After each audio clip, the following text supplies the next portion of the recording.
Hi, I'm Megan. And I'm Aslan. And welcome to Respect Our Authority, where we expect you to listen to us argue about movies and enjoy it. We're going to talk about our favorite movies and what makes them our favorites in this podcast. On this episode of Respect Our Authority, we are talking about Star Wars Episode 2, Attack of the Clones. Woohoo! Which is, in my opinion, the worst of the prequel movies. Okay. That's good to know. I like Phantom Menace more than Attack of the Clones. Interesting. Yes. Okay. Because I really hate it also, but you hate it more, you hate it least than Phantom Menace, right? I don't know. If you had to choose one to hate more, which would it be? I think I'll have to decide after we're done talking about it when I give it the star rating. That's we'll fine. We'll decide then. That's fine. So do you want to jog our memory? Yes. Okay. What happens? Synopsis. Okay, so the movie starts with an assassination plot. The fake queen dies, and the real she's not queen anymore. She's a senator. That's right. She's no longer queen.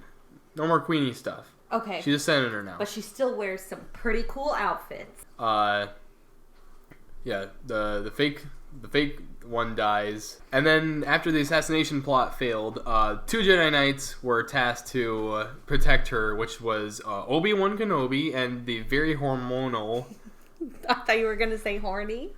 Oh yeah, I can say horny. The super horny Anakin Skywalker. What an absolute horn dog. Cringe god. Cringe deity. I have a lot to say about him in this. Okay, I'm gonna go off on a tangent, but. They're tasked to defend her, and they argue about, does that mean finding out who the assassin is or protecting her? And then they find out who the assassin is. Yeah, basically. At great risk to her. Yeah, and so this is where the movie splits off into two different storylines. You got one with Anakin and one with Obi-Wan. So basically, during the chase scene with the bounty hunter that was tasked to kill the senator, Obi-Wan finds like this poison bolt off of the bounty hunter because there's a bounty hunter hired to kill the bounty hunter. Yes, I had a note about that. I said Jango Fett hired an assassin, then follows her around. Yeah, and assassinate. Yeah, and kills her too. But like, he's an assassin. Why does an assassin hire an assassin? So he goes to his friend and basically tells him about this planet called Kamino. And so Obi-Wan's like, I never heard of this planet before. Goes to the Jedi Temple, looks in the archives, and there is no trace of the planet.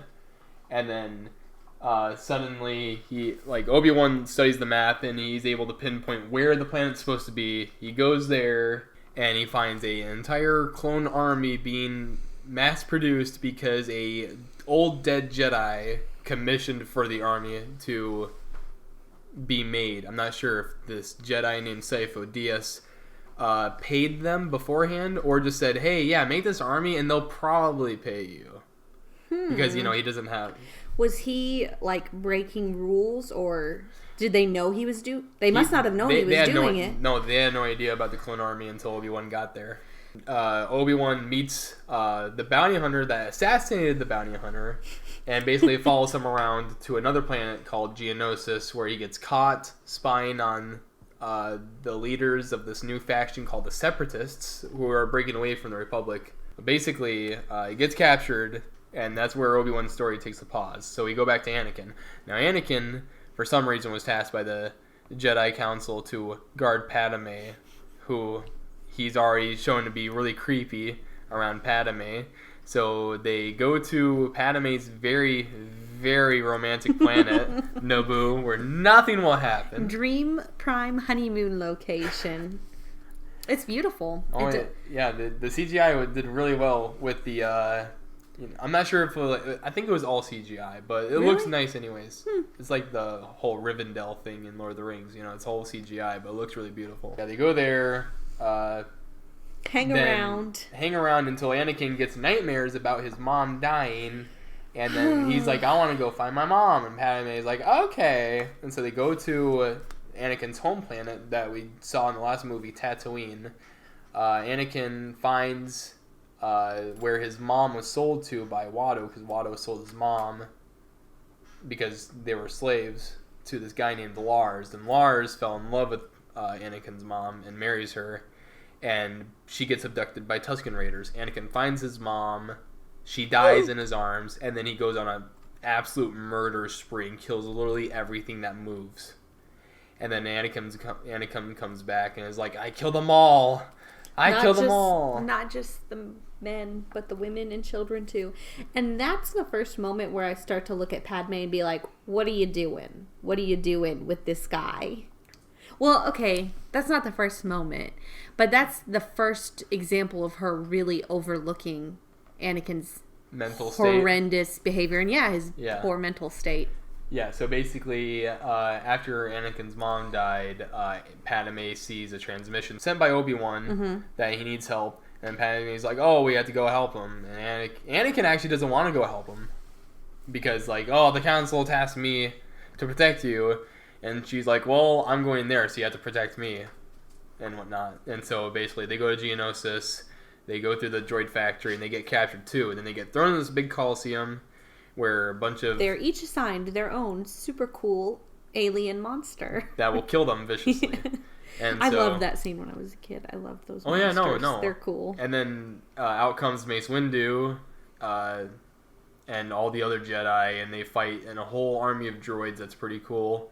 And then they get, like, a bunch of Jedi die, and there's, like, a few of them remaining, and they're all put in the center of the Coliseum, and they're like, Count Dooku, the bad guy in the movie, is like, surrender and you'll be spared. And Mace Windu's like, no. And he's like, okay. And then all the droids are about to fire, and then suddenly, from the sky, here comes Yoda and the entire clone army. At dawn. Look for me on the third day, at dawn. Yeah, except that battle is cooler than this one. Yes, but Yoda comes in with the ships and the clones. And there's this huge battle. Count Dooku runs away, and Obi-Wan and Anakin chase him, and they get to where Count Dooku's trying to escape, and they have a little battle. They lose. Yoda shows up. Yoda is like, I walk on with a cane, but I'm going to do some flips. Some crazy cool flips. Yeah, crazy cool flips. And so Count Dooku is able to hold him off until he's like, okay, I'm going to put this pillar on Anakin and Obi-Wan, who I just defeated. So you have to be distracted on them so I can escape. So he escapes. Turns out that Count Dooku was escaping with the Death Star plans to give to Palpatine. And then the Anakin and Padme have a secret marriage, and the movie ends. The end. Alrighty, so getting into this, why don't you tell me what your favorite scene in the whole movie I am the most basic man who's ever existed, and my favorite scene is the Coliseum fight scene. Okay. The fact of, like, so many Jedi just whipping out their lightsabers and fighting a whole army of droids is, like, one of the coolest things ever. It's pretty cool. Yeah. I put the flying car chase. I like that scene. It makes me think of The Fifth Element. It's pretty cool. I like the sci-fi. This is what This is what cars are going to drive like in the future, except we know that's not true because people are dumb. We're not there yet. We're not there yet. We're not there. We won't live. They're probably all automated cars. Yeah, probably. We're going to be stuck with wheels for a good long while. All right, now we're going to talk about least favorite scenes. So what was your least favorite scene? My least favorite scenes is everything that happens in Naboo Island. What does she call it? Her childhood home. There are so many things, like, Anakin makes her uncomfortable in so many scenes, and you see her, like, you know the meme where it's like aggressively presses the panic button when they're at the table. Yeah. He makes her uncomfortable, but then the way they film it, when she's uncomfortable, it goes back to him and he's smiling, and it makes it look like he's like happy that he made her uncomfortable because he thinks he's flirting or something. I hate it. I hate it all. What was your least favorite scene? Pretty much the same thing. The intimate moments I have. Okay. My least favorite scenes is the intimate moments because, yeah, like you said, it's so funny because in the beginning of the movie she's like, you're making me uncomfortable. And he's like, I'm sorry, I'm a lady, and he just keeps it up. And she's like, oh, I'm just gonna fall in love with you, dude. I guess. Then he talks like she just feels perpetually uncomfortable until he starts talking about sand and how much he freaking hates it. I don't like sand. It's coarse and rough and irritating, and it gets everywhere. Yeah. And then she's suddenly like, oh, I love you. Okay, we're going to talk about movie facts and whatnot. What? I have a lot of fun ones for this one.